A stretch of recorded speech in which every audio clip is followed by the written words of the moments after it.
Welcome to Positive Talk Radio. We're glad you're here.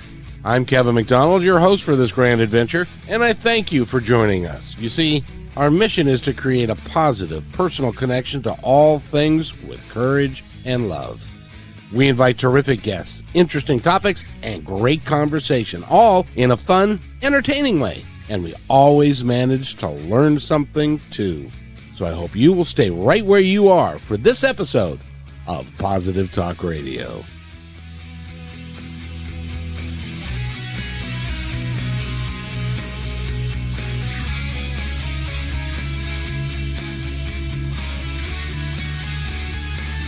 And welcome everybody to Positive Talk Radio for today. This is also my bless you, sir.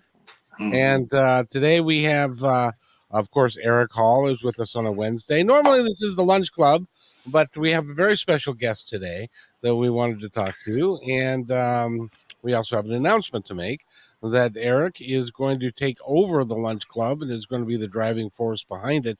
I believe starting in a week after next, and or maybe next week.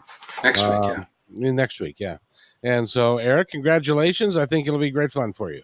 Thank you. I'm looking forward to it. It's always fun to chat and spend time with you and everybody else. We've got terrific guests. I'm really looking forward to talking to Greta. What an amazing story.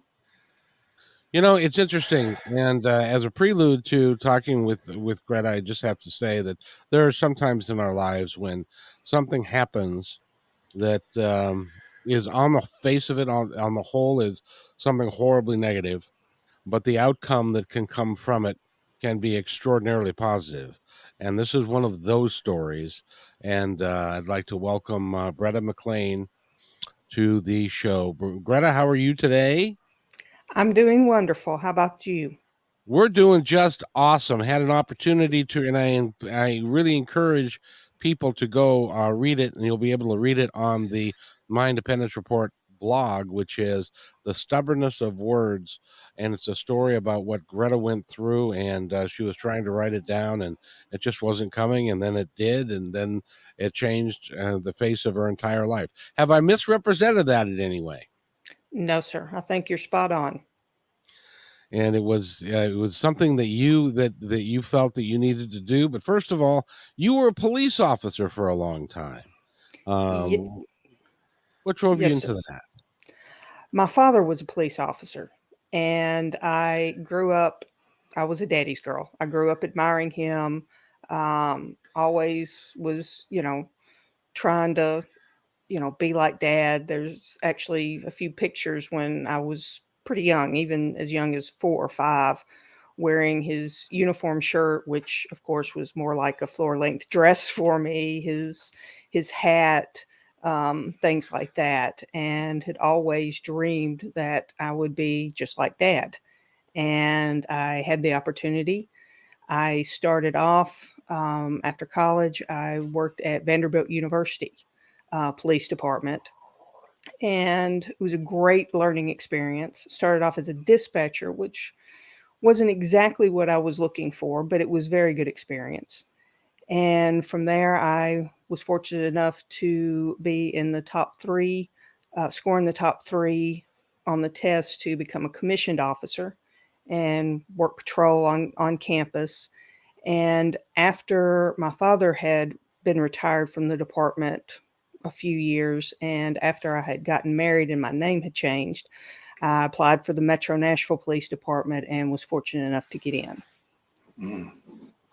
And I had, I'm sorry, I was just going to explain because of how I worded that. I waited the way I did because part of what I admired about my father was the fact that he didn't have any connections. He, was lucky enough to join the department and worked his way up from a patrol officer up to major. And I wanted to do it the same way. I wanted to, get what I got or not get, something because of the work I did, on the quality of my work. So I wanted my name to change so that people wouldn't know who I was. And, days off, a car, promotions, whatever I got was based on my ability and my skills and my work, and not because of who my father was. How did you like being a police person? I loved it.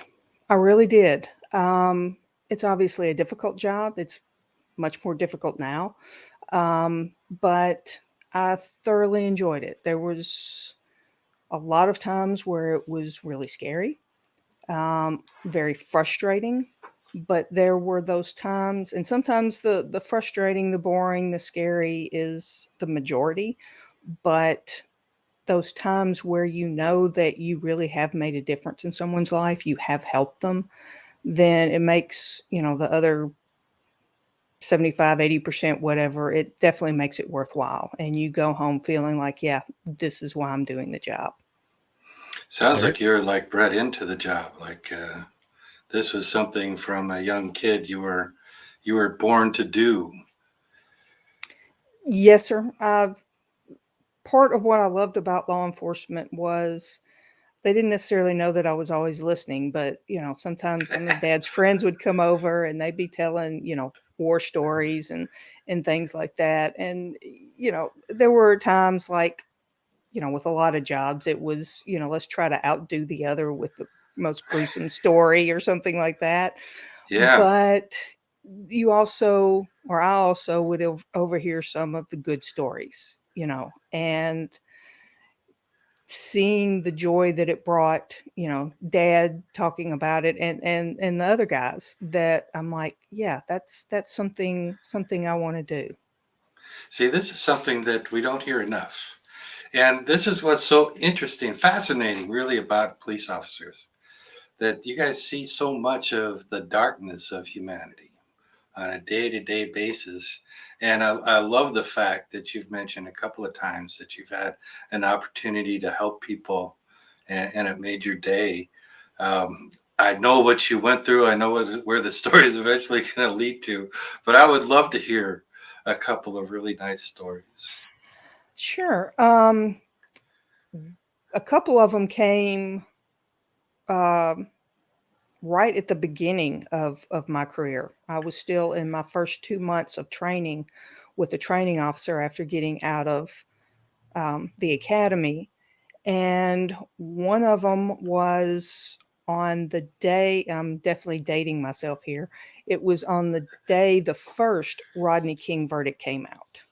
Oh, yeah. And yeah, all heck was breaking loose obviously in LA and in New York, Chicago, all across the country. And you were down in I was in Tennessee.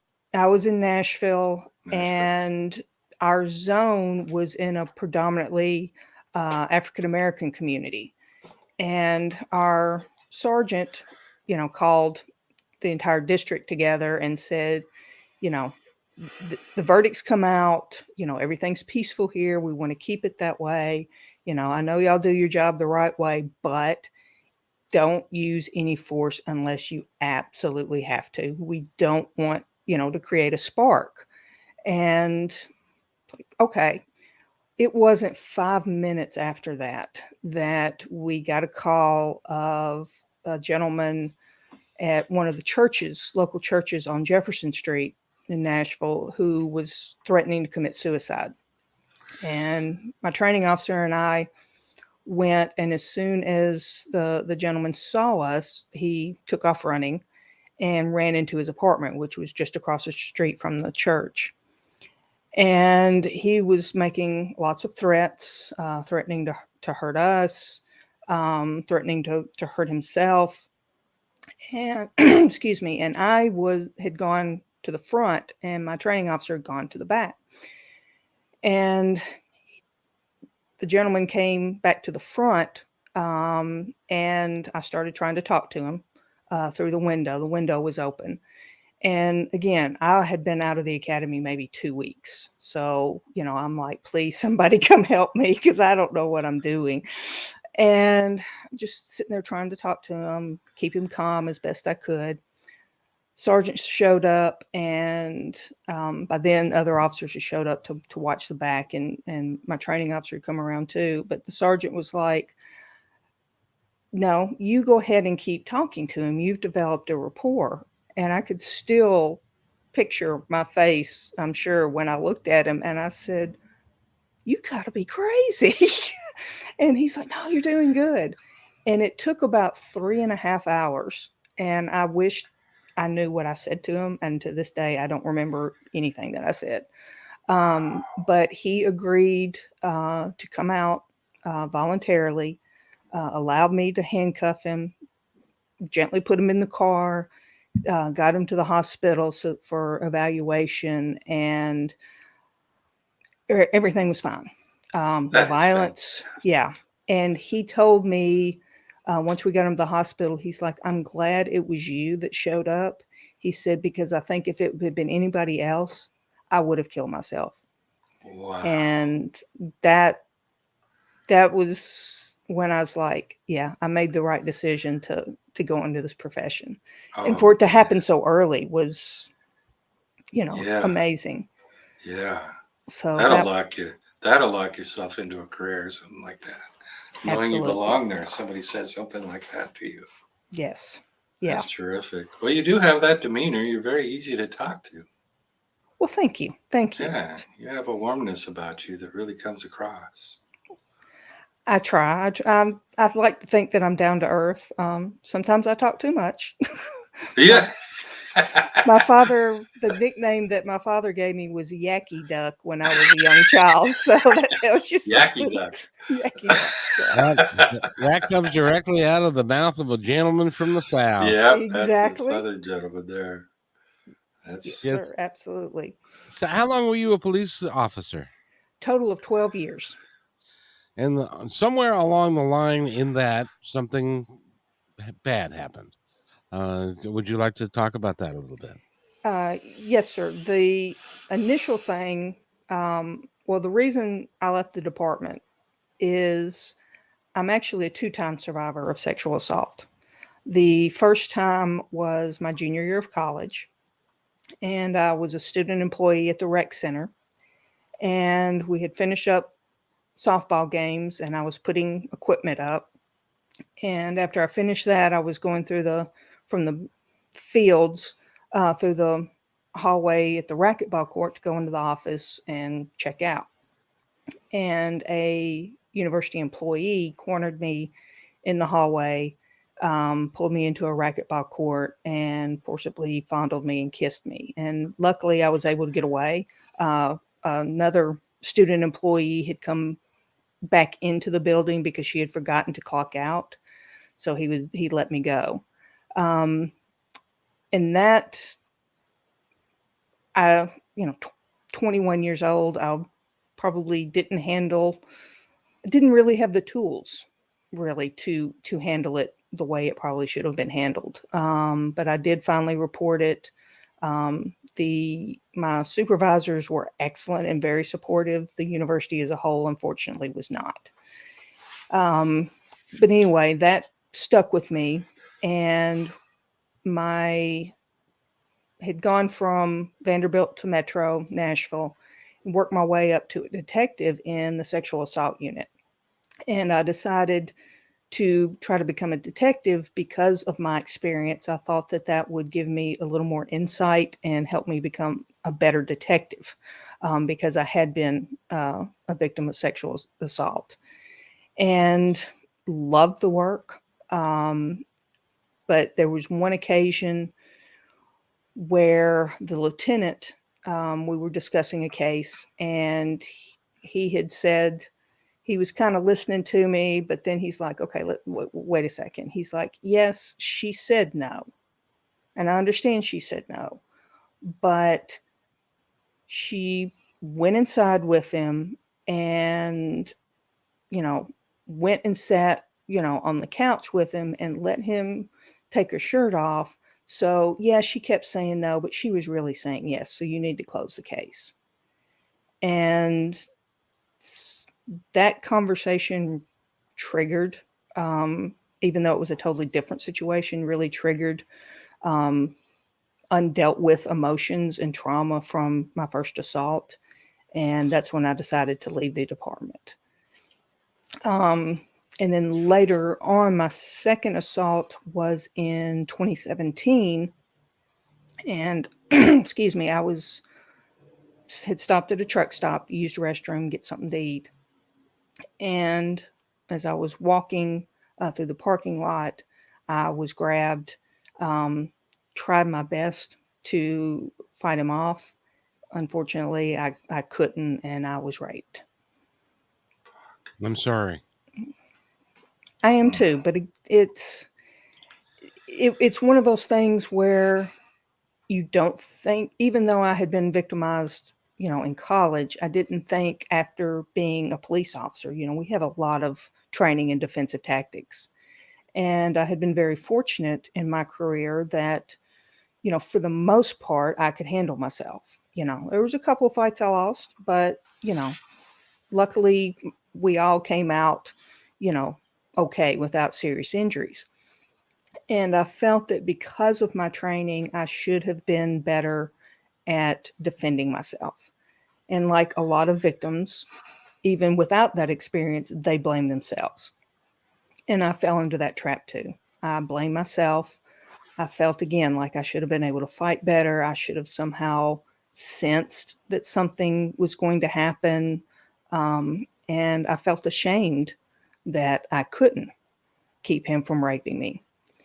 And that continued to eat at me. And I was, in all honesty, afraid to, even though I was a former police officer, I was afraid to report it. Because I didn't believe that, a police officer or a former police officer could be raped. So I felt like, well, if I didn't believe it could happen, why would anyone else believe me? So that shame and guilt, and I lost my sense of self-worth as well. And I continued to fall deeper and deeper into depression, and tried to, use what tools I had to try to fight it off and get better and deal with it. But again, I was so embarrassed and ashamed that I had, in my opinion, at that time, let myself be raped, that I didn't want to tell anybody or talk about it. And that secret just continued to weigh really heavy. And after a few months, I was like, I can't do this anymore. I just can't do it anymore. And I decided that I was going to end my life and began writing goodbye letters. And it was the last goodbye letter that I was writing that the words were not coming easily. Couldn't get down what I was trying to get across. And after probably an hour of struggling, I finally just set it aside and thought, I've got to get this done, but, it's not working. Let me just take a break. And I logged into Facebook for the first time in probably a week or so. And I'm just kind of halfway, not really even paying attention, scrolling through my Facebook feed. And I started seeing a hashtag, and I'm like, what is this? I hadn't been watching television. I had no idea what it was. And it slowly started dawning on me what it meant. And it was the Me Too hashtag. It was 2 days after Alyssa Milano had first posted Me Too on Twitter. And I was really struck by the number of friends who were posting Me Too as well. People that I had no idea that they had gone through something similar to me.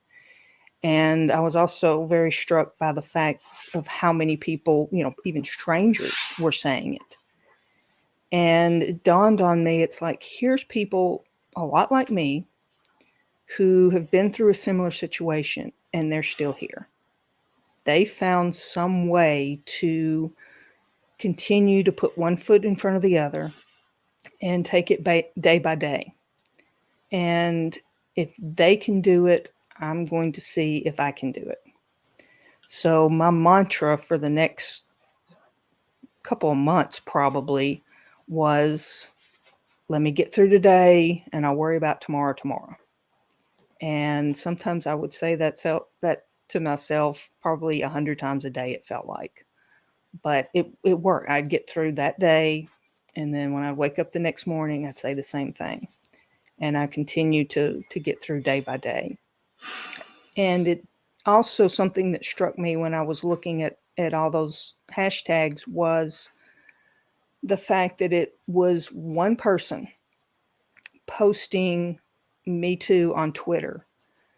Just one person being willing to speak up and admit that they had been sexually assaulted or harassed, that led to I know now, over 9 million other people saying it. And it was because of her, Alyssa Milano, saying it first, and then the people who came after that literally saved my life. Because if I hadn't have seen that, if I hadn't have seen that, I would have killed myself that time. My gosh. That is just, that is. Now, isn't there a statistic like 1 in 3 women have experienced sexual assault? No, it's 2 and 3 and 4. 3/4 of women have it. Oh my God. At one time or another have experienced sexual assault or rape. And it's also, as you found out with the officer, with the lieutenant, with the lady that was sitting on the couch, that a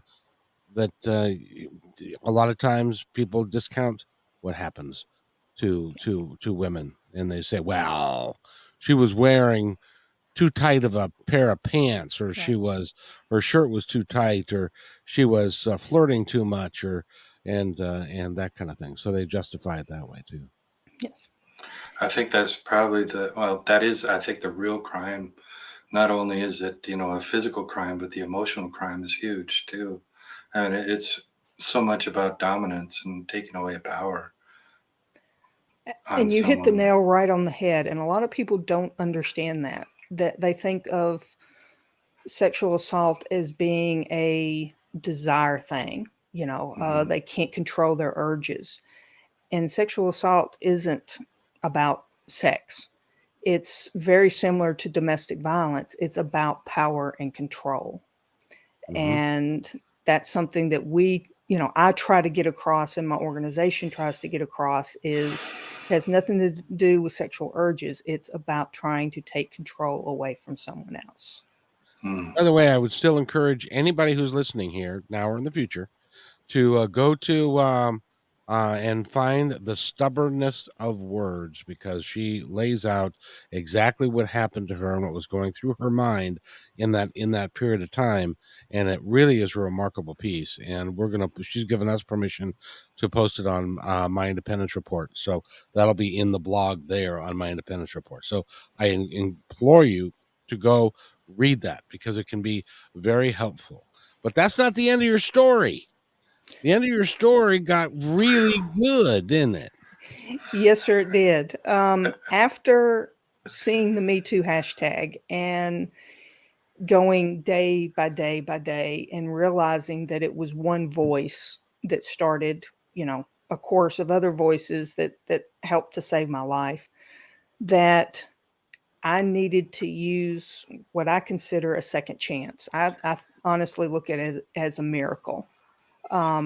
It was the right thing at the right time. And I decided that I need to use this second chance and to make my assault have some sort of positive meaning, to give it a purpose.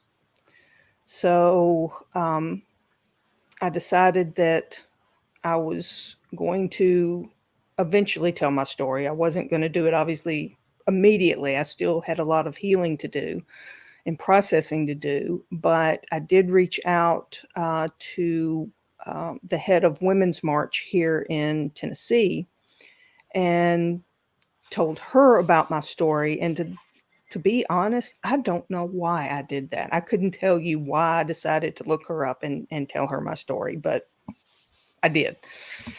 And it just so happened that they were doing a Me Too caucus for the January March of 2018. Imagine that. Yeah. So again, in my opinion, another miracle. Um, and asked, said, if you are ready and you are comfortable, would you like to facilitate the Me Too caucus? And I was, of course, very nervous. This was only going to be, 3 months away from me planning my own death. So I'm like, let me think about it.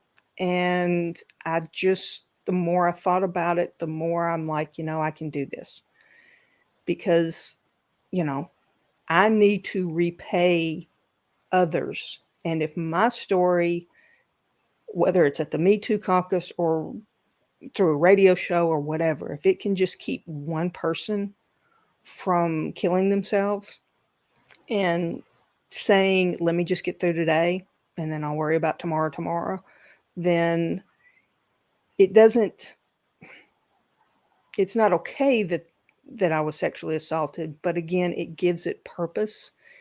And that's all I can ask for. I can't change the fact of what happened to me, but I can try to turn a very traumatic experience into something good that continues to help make me heal and hopefully can help others heal as well. It's vital that you do the work that you're doing because it's just coming to light now. As you know, it's just coming to light now. So many people from so many years, some people have uh, forgotten it or have put it in a place in their mind where they don't recall it because it was too painful, Right. and they're now getting to the idea that I didn't do anything wrong. You didn't do anything wrong, Greta. All Right. you were doing was walking from the bathroom to your car, and you were assaulted by somebody that deserves to be in prison. And you did nothing wrong, and yet you've carried guilt for years about it. That's wrong. That our society needs to change that. Exactly. And that's one thing that I try to let people know as well. You were talking about, some of the stereotypes or the excuses people use for blaming victims. They were drinking or they were wearing this or that or they were in this neighborhood or that neighborhood. Um, Another thing that they all too often say is, well, she was just out too late or she didn't want her husband to know that she's stepping out on, whatever, so she's making it up. Yeah. And I don't know if anybody's a gambler. I'm not, but if I thought I had a 92 to 98% chance of winning the lottery, the jackpot, I'd become a gambler real quick. And that is 92 to 98% of all reported sexual assaults are considered credible, according to the Department of Justice. So it's a very, very slim margin that aren't considered credible. And even if they aren't considered credible, that doesn't mean that they're false. There's just something that isn't adding up or there just isn't enough evidence. So I think that's something for people to keep in mind. We've had such a misogynistic society for centuries. Since we've had a society, men have been in charge, at least in Western culture, and women have been in this subservient place. And so the behaviors are so out of whack and just have not kept up with the development of women's place in this current world. Right. And You it's know, not just men though. I want right? to give you Yeah. men a Thank break you. because Thank you. there are Yeah. I've heard plenty of women, unfortunately, place the blame on the victim as well. Sure. And men It's have been raped by men, exactly. sexually assaulted by men in And this year. there So are it's, men that have been raped by women as well. yeah. I mean, it's not as high a percentage. It's approximately 1 in 10, but it's even sometimes harder for men because of the way our culture is, the way Oh boy. society Yeah. is. You have to be macho and, this can't happen to you. And there aren't the resources available to men like there are to women. You don't have support, a lot of male support groups for sexual assault survivors. Sure. Well, And that's something that needs to change. Sorry, Kevin. No, I was just going to say that if you're a guy and you call the police because she raped you and they come in and start taking the report, they're going to say, this woman raped. Okay, forget it. We're not even going to talk to you because they're not going to consider that to be a credible thing. It's kind of like the high school kid that had sex with his teacher. Right. It's still that attitude. Yeah. So now tell me, I have to ask because we live in the great Northwest, Eric and I. And I've been to Tennessee, and I've been to the South, and the South operates in a wholly different manner than they do in the on the East Coast or the West Coast, because they have deeply ingrained thoughts about the roles of men and women, and that goes back to far longer than anybody's been in our neck of the woods. How did you handle that as a policewoman? Because that there had to have been some moments that it was not comfortable for you because of the stereotype that existed at the time. Yes, in fact, the very first day out of the academy with my training officer, we were getting into the car and he's like, I'm going to teach you everything you need to know. I'm going to grade you fairly on your evaluations, but you need to know right now that I don't think women should be in police work. And it was like, okay, well, this is going to be an interesting 2 months. It worked out, luckily. Where by the end of the 2 months, he's like, you're all right. You're going to make a good officer. But yeah, it started from the get-go. I, for the most part, was pretty lucky because I'm down to earth and I'm not confrontational, but I'm also a Scorpio and I'm stubborn. So if you start giving me, a hard time, I'm going to stand up for myself. I'm going to speak up. And, if some of the guys were giving me a hard time, then I wasn't going to, just slink off and get, in the car and drive off. I gave them a hard time right back. And pretty much we learned to respect each other regardless of gender and had good working relationships. So when something did happen, it was addressed and we all got along. I'm also willing to bet that somewhere in the rumor mill was the fact that who your daddy was, and that they probably should not, they because of your daddy that they had the respect for him as well as for you. Yeah, some of them definitely did. My first captain, when I got out off of probation, he knew. My lieutenant did not, and I actually caught some grief for that because I didn't tell him. He's like, "Why didn't you tell me?" And I'm like, "Why did it matter?" I got what I got because of the work I did. Yeah, I said that's all that matters. Doesn't matter who my dad is. But yes, there were definitely people who knew, and that probably did play into it for sure. Good for you. Now, the organization Silent No Longer, Yes, sir. how does that work with the Me Too movement? Or what is it different about it? Okay. Silent No Longer, Tennessee, I started in right after I was the facilitator for the Me Too Caucus Women's March. So I started in 2018. And it started off as just a grassroots group. And we kind of were going with the Me Too movement as far as kind of figuring out, okay, this is what's happened and where do we go from here? And we did some workshops on strategic planning and then some community education workshops on things such as, the vast majority of reported rapes are credible and that it's about power and control and things like that. And eventually I started realizing that, we have other organizations that are doing those types of things in and around Nashville and throughout the state. But we don't have organizations that are specifically trying to work in rural areas, that are trying to establish support groups for male victims, or that are trying to help victims share their story in ways that they're comfortable. If you talk to most people, it's like, I want to share my story. Oh, cool. We have a vigil coming up or a rally coming up. Would you like to speak? Not everybody is comfortable speaking and, standing in front of a microphone and sharing such a painful and intimate story. And that's okay. So what we're doing is using some of the things that we learn from Me Too, as far as, sometimes creative outlets such as songs and poetry and things like that are helpful.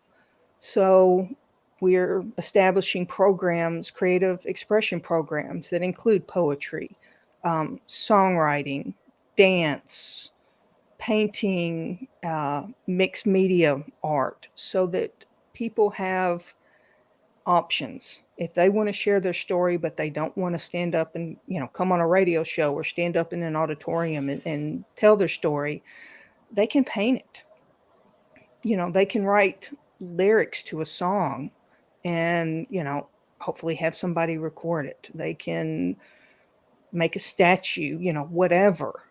And that way they are still sharing their story, but it's in a way that they feel comfortable sharing. And I think that's also really important. And I know I'm being a yakky duck and not giving y'all a lot of time to talk, Oh but gosh, no, this is terrific.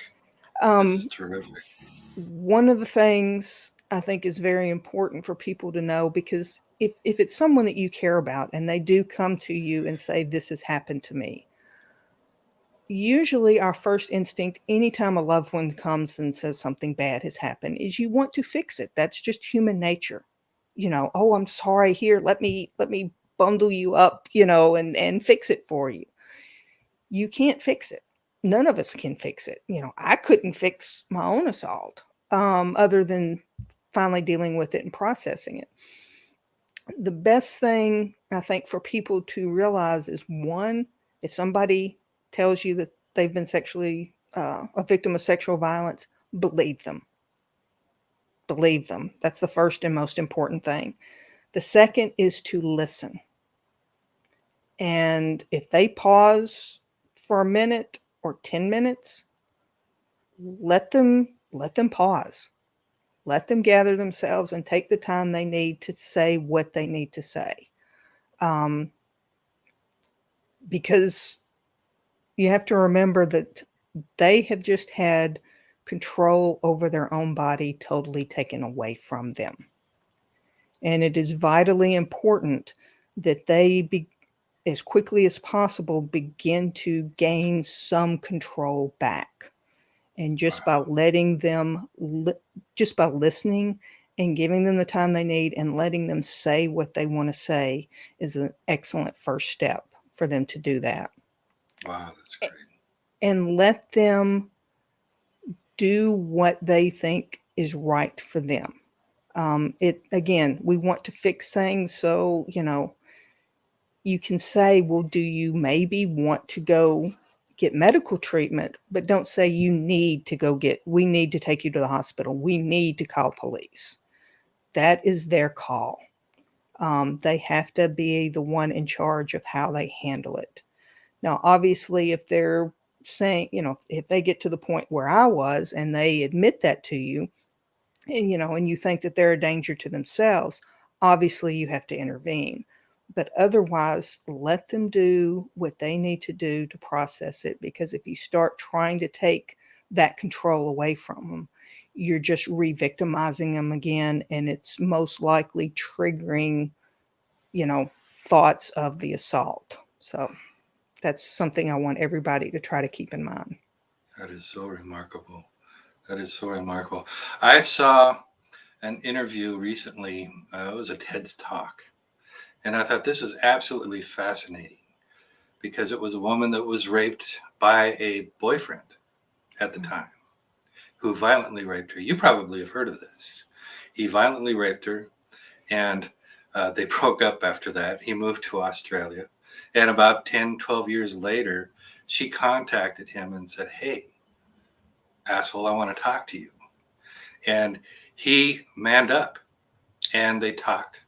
and they arranged a date where they met Mhm. in a public place, and they talked it out. And they ended up doing these presentations to people that included the rapist and the rapee about their perspectives about that night. Mhm. And this guy was just so humbled.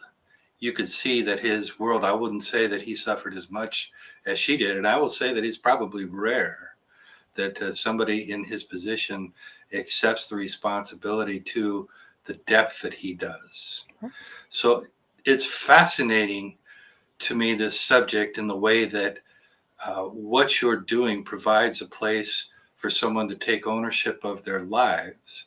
And if people that have raped watch this, maybe one of the effects is that they will take ownership of what they're doing and be able to put it in the proper perspective as well. Right. I did some research back in the spring of this year for a project that I'm working on, kind of looking at what victims of sexual assault feel, how they perceive justice within the criminal justice system. And one of the things that I noticed, and I also interviewed law enforcement officers, and one of the things that I noticed very glaringly was the vast difference, the polar opposites of what law enforcement and victims consider justice. I even as a victim and a former police officer, was thinking along the more institutional type things, an arrest, a trial, a conviction, jail time, things like that. And that was what the law enforcement officers were saying. Victims, however, were saying more like, what's important to me and what I consider justice is being believed, feeling safe reporting to the police, um, being listened to, and being given options. That was the main things that came out of that research. And you were talking kind of about the two of them getting together and talking. That's something that they have discussed too, is being able to find out why. Why me? Being able to, not all of them, not everybody wants to, face their attacker, but there were some that they wanted to figure out why it happened, and because they thought it would help them heal. And there were some that really wanted to try to help the attacker so that they could stop this behavior, so they could get treatment and stop it and understand that it is about power and control, and help them turn their life around. And that was surprising to me. And I guess I was looking at it as opposed to a victim, looking at it as more of a law enforcement perspective. And that was very enlightening, and something that we will definitely continue to research and continue to incorporate in our programming at Silent No Longer. Well, you're the perfect person for this. You've been on both sides of that coin. You bring a lot of vision to the movement. Thank By you. the way, we've been talking with Greta McClain. She is former police officer, and now she's the head bottle washer in charge of Silent No More, which is a nonprofit organization in Tennessee. And this goes worldwide, Greta, and it goes throughout the United States. If somebody is touched by your message today and would like to get in contact with you, is that okay? That is absolutely okay. If you would like to learn more about Silent No Longer Tennessee, you can go to www.silentnolongertn.org. And you can also email me at contact@silentnolongertn.org, and I will get back to you. If you want me to call you, if you want to set up a Zoom interview or StreamYard, whatever, I'm happy to do that and help you in any way I can. And if you're somebody that is feeling like she was in 2017 and feeling like there's no way out and the only way out is to kill yourself, please go contact somebody today. Don't wait. don't contact somebody today and get some help. And if you can call Greta, that would be great. But if she's across the country from you, there are suicide prevention hotlines and things in town that can help you. And to remember, it's not your fault. You were an unwilling participant in a horrible act, and that's really all you can say. Greta, we're running to the end of our time together, but I would like you to have a moment to get on your soapbox or your yakety duck, and if you want to tell our audience anything that you would like them to know. Mainly, as Kevin was just saying, if you're struggling with thoughts of suicide, please reach out for help. If you don't know where to reach out, you are more than welcome to contact me. I can get you national hotlines. I'm more than happy to research different resources in your area. If you're not in Tennessee, I'm happy to do that for you, and I will get that information to you. We are Tennessee based, so our programs are just for Tennessee, but I have in the past been able to give information to anyone who's willing to or wanting to start a similar organization in their state or their community. I'm happy to tell you what has worked for us, what hasn't, and get you in touch with people who can help guide you in your particular area. And the main thing that I want to reiterate is please believe victims, support them, listen to them, but don't push them. Let them heal in the time that they, need to heal. And remember that it is not your fault. We have done nothing wrong. We are not the ones to blame. The only person to blame is the perpetrator. And it doesn't matter what we wore or where we were or whether we were drinking or not. We have the right to say no. And we have the right to control our own bodies. And when someone takes that away from us, that is their fault, not ours. So just please remember that. And remember, no matter what, your voice has power, that you do have self-worth, that you are valued, and that there are people out there who really want to help you if you need help. Greta, thank you very much for that. Before we go, though, I got to ask you a question. Sure. Do you find that the situation in rural Kentucky is worse than in urban Kentucky, and that some of the things that are expressed by folks that have been in the backwoods for a very long time and generationally, that it's a little tougher for women to, number one, to come forward, and two, to understand that what's happened to them is not right? He means Tennessee. Well, Did I say Kentucky? I that's meant okay. Tennessee. They're right next to each other. What Exactly. can I say? Exactly. We're kissing cousins down here in the South. So, yes, it is much harder in rural communities. That's why another one of the things that we want to do in Tennessee, and I encourage people all over the country, wherever they are, in rural areas, to consider starting peer support groups. Because a lot of times in rural areas, there aren't sexual assault centers who have support groups. They're primarily in urban areas. They may have satellite offices, but try to, there's free online training and mentorship to become a support group facilitator. So if you are a victim or just someone who wants to help victims, look into that and try to start support groups or programs like Silent No Longer. Whether have them come over, rent out the community center or the church or something, and sit and talk, have a support group, do art, whatever. Because there just aren't those options in rural areas around the country unless there's somebody willing to stand up and create them. And we need more people to do that. Excellent. That's just awesome. By the way, in your name, silent no more means no Yes. more. Right. It's great. So somebody actually highlighted that, so I wanted to point that out.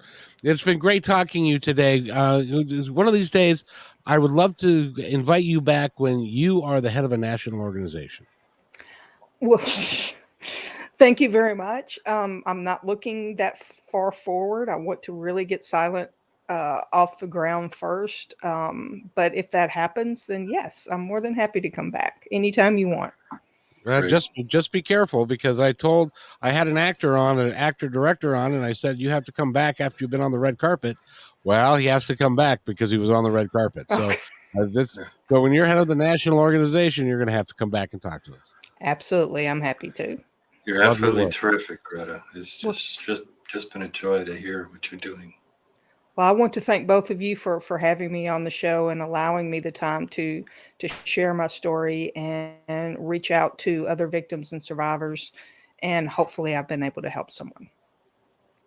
That's all any of us can ask. And that's basically God's work, if we can help somebody, even if it's just one. Absolutely. Absolutely. And y'all have helped me make that possible. So I do appreciate you. No problem. If you'll stay right where you are. We've been talking with Greta McClain, and we need to go, but go look at Silence No More. Silent No Longer. Silent No Longer. I was looking at, but I also want you to the name of your the poem the blog that you wrote. What was the name of that again? Greta? The organization, it's Silent No Longer. Yeah, it froze up for a moment. I apologize. It's Silent No Longer, T as in Tom, N like Nancy, .org. You can also find us on Facebook using Silent No Longer, TN. And what was the name of the blog that you wrote that we're going to post on My Independence Report? It was here, now it's gone. Don't know where it went. Stubbornness of Words. That's it. Go read that. It speaks volumes. So, Greta, thank you so much. If you'll wait right there, we'll be right back. Thank you, Greta. Thank you.